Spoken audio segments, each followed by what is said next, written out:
What is up, guys? Welcome to my review for Titan Season 2, Episode 3, titled Ghost. Now, this episode I thought was legitimately way better than the first two episodes of the season, like way better than Episode 1, and also better than Episode 2. I really think that this episode is where the season is starting to hit its stride. It's starting to get really, really good. I liked a lot of what happened in this episode, and a lot of it made me really question a lot of what's going on, really get invested into what was going on, which I honestly think Season 1 didn't really do for me, but this episode alone did a lot more than Season 1, so I definitely am excited for the rest of this season. So with that in mind, let's just get into the review for this episode.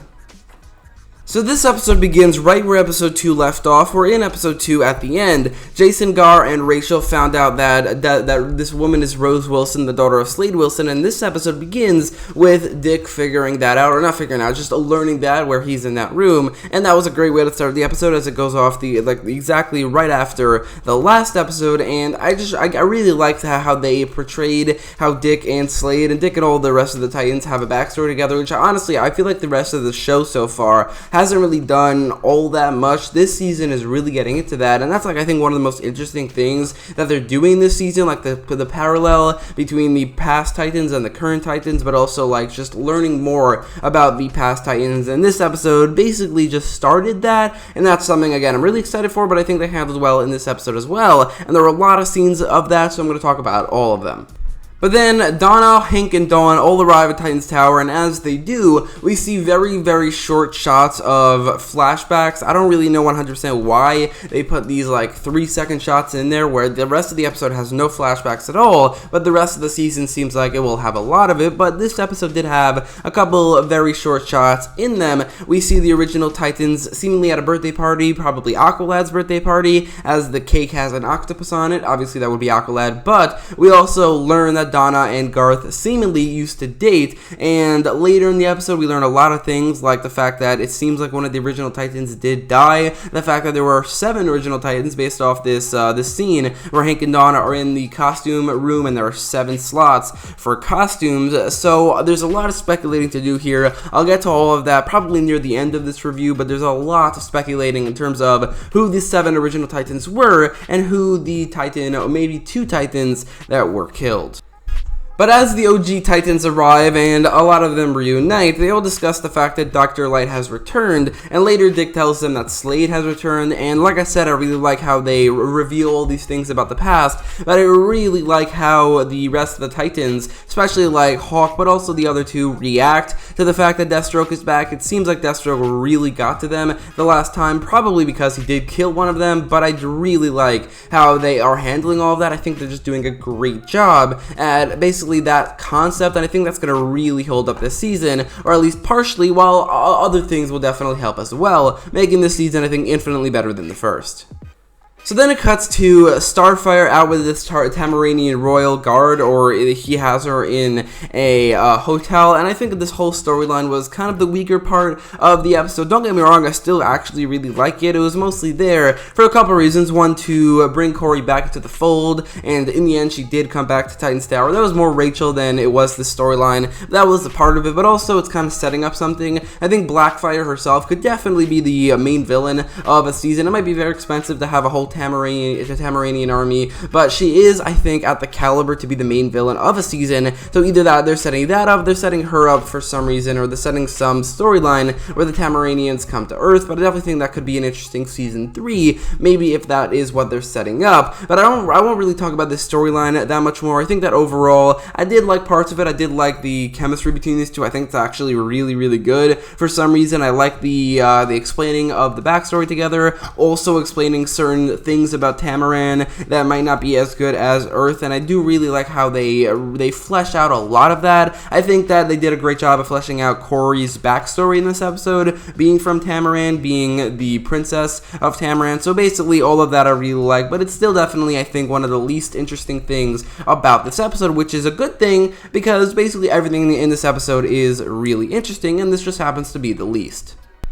So after learning that this woman is Rose Wilson and her father is Slade Wilson, Dick goes to talk to Rose about her father. In this scene, we learn a couple things. One, the fact that Slade killed Rose's brother, or at least it seems like he did. Now, that brother could either be Grant Wilson or Joe Wilson, considering earlier in the episode, it was revealed that Jericho, who in the comics is Joe Wilson, also Joe is appearing in the season, while Grant isn't, although maybe in flashbacks, maybe in the present day, that hasn't been confirmed, but it's definitely possible that Deathstroke did kill Joe Wilson for some reason or another, and it's possible that Joe was a member of the original 7 Titans, and that is what broke up the Titans, his death, maybe not Aqualad's. Again, I'll get to that later in this video. Maybe I'll make an entire other video about that, because it's a very interesting topic to talk about. But if Jericho is one of the original 7 members, and Deathstroke did kill him for some reason or another, then that definitely would fuel Rose's origin story, or her motivation, for her joining the Titans. But the question, I think, is where is Grant Wilson? Typically, Grant Wilson is the like main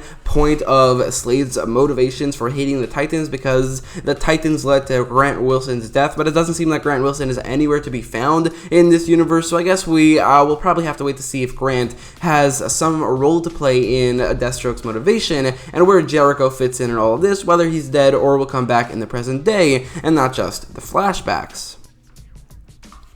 Then we get a sparring scene, which it seems like they're doing a lot of recently, but there is actually a payoff to the sparring later in this episode. But we see a sparring scene between Gar and Rachel going up against Jason. It's very well choreographed. I think that Jason's pretty badass in this scene, but that's like the side thing, the actual spar. It does 2 other things. One, it shows Rachel kind of losing more control like she did in the last episode, but also the fact that Jason is really annoyed by the fact that he's not being included in anything, and that all leads to some big payoff in the end of this episode. Or at least a lot of it does. There is definitely a lot of payoff to all of that in this episode, especially everything to do with Jason Todd.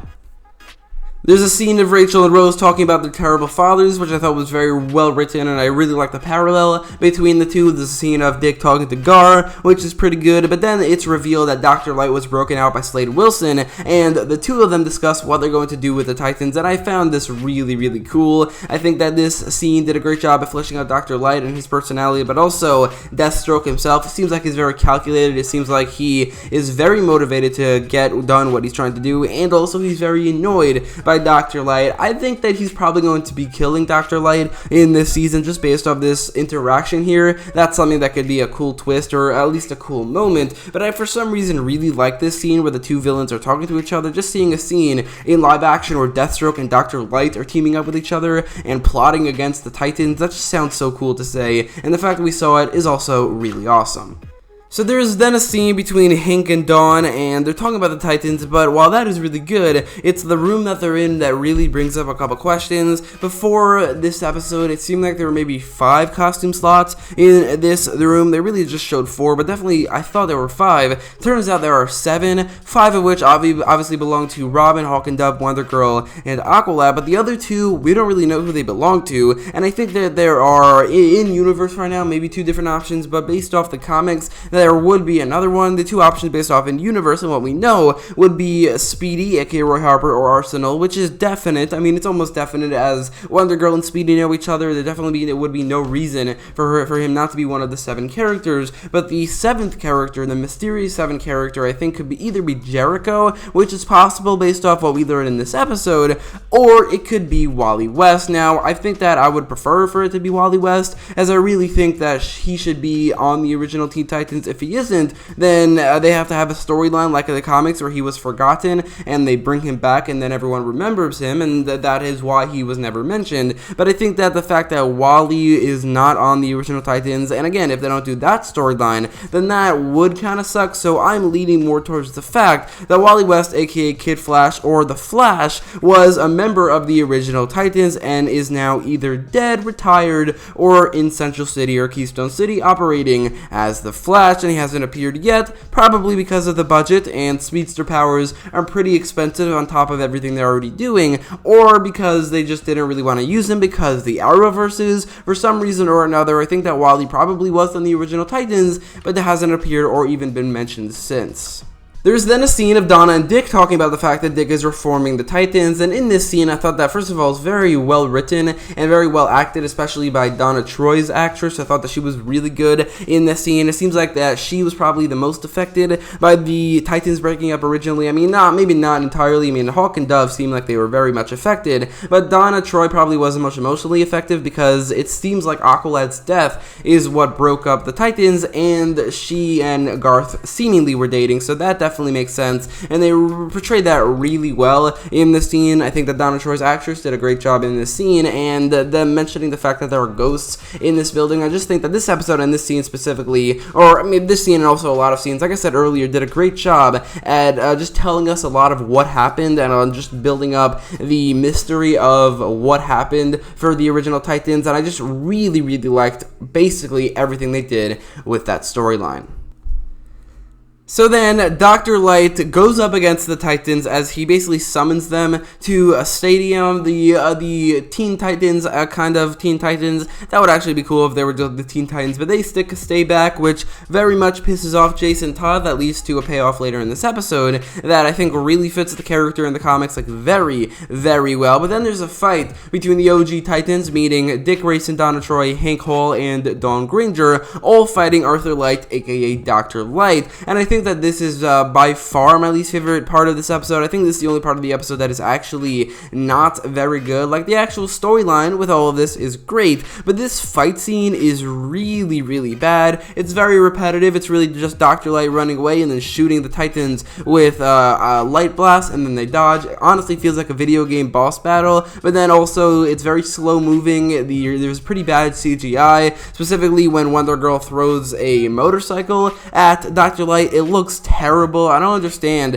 how the show can look so great at times, but then also look so bad at other times. And overall, this was a very bad fight scene that I really didn't like. It was such a unsatisfying payoff to the lead up to the fight against the OG Titans fighting Dr. Light, as this fight was really bad, and I think the worst part of this episode.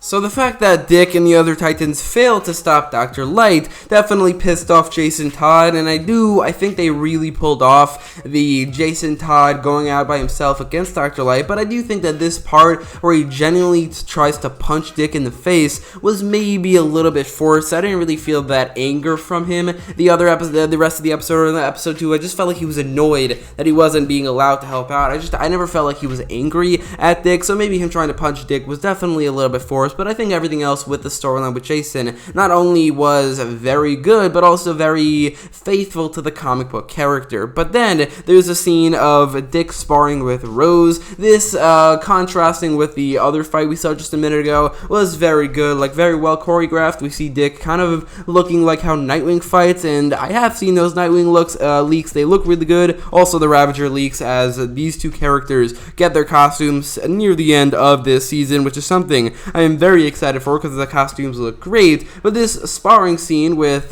these two characters I thought was very good, as Rose cuts the bow staff in half, and Dick Grayson gets in this fight scene at least, his iconic. So there's then another scene where Dick talks to someone, this time talking to Hank, and they're talking about the fight with Dr. Light, and also this scene definitely builds upon the backstory of the Titans. Again, another scene that I really liked, but then we see Jason finding where Dr. Light is. He and Gar go to actually see if he's 100% there. I don't think that Gar being convinced to go there was kind of very believable. It doesn't really matter though, because this is definitely very cool, as Robin goes up against Dr. Light. Very good fight scene. Again, contrasting with the other fight scene with Dr. Light, for some reason this one looks very good. I think that the choreography is great. It's a very satisfying victory for Jason Todd, and like I said, like I hinted at earlier in the review, a great payoff for the training we've been seeing since the last episode, as Jason has been training blind, and that all led up to this fight scene where he kind of used that to his advantage, which I thought was really satisfying. But it turns out that this was a trap for Jason Todd, as Deathstroke wants to kind of thin the herd and and take out the weaker ones. And I think that, like I said earlier, like again I hinted at earlier in this review, this is something that really fits Jason Todd, as he kind of goes out trying to prove himself, or just being overconfident, thinking he could do anything by himself, and that is what leads to him being killed. I do think that Jason probably won't be killed here, as for one, he's a main character in the entirety of the season, so I doubt he's going to appear only in 3 episodes. Secondly, Deathstroke is not the Joker. Almost every single time Jason dies, in fact, I can't think of a single time where Jason's death wasn't at the hands of the Joker, and while I wouldn't mind if they do something else, because then it would be a twist and definitely wouldn't be something I saw coming, I don't believe Deathstroke will be killing Jason in this episode or in this season, not this episode, this season overall. I do think he's probably going to capture and torture him, something like that, but I don't think that Jason is dead. But either way, this was a really cool scene. Deathstroke's appearance, where the camera just pans up on him, and his awesome costume, it's so damn cool. And the threat level of Deathstroke, I think that they're pulling it off so well, maybe even better than they did in Arrow Season 2, so all of that, I think that they really pulled off, and basically everything in this episode are all really good. I like all of it, except for that fight with Dr. Light. So in conclusion, I thought this episode was so much better than the first 2 episodes of the season, as it got basically everything right, explaining the backstory of the Titans and beginning that. Jason Todd's storyline, Dr. Light was mostly pretty good, and Deathstroke and everything they did with Deathstroke, all I thought was really great. So overall, great episode, and I would probably give it something around like a 9 out of 10. So I guess that's exactly what I will give it, or maybe a little bit higher. I think the actual score for this episode I'm going to give is a 9.1 out of 10. Anyway, let me know your thoughts in the comments down below about this episode. If you liked it, if you didn't like it, what you did like about it, what you didn't like about it, and what are you excited for in the rest of the season. Let me know all your thoughts, and if you like this video, make sure to leave a like, share, and subscribe, and thanks for watching.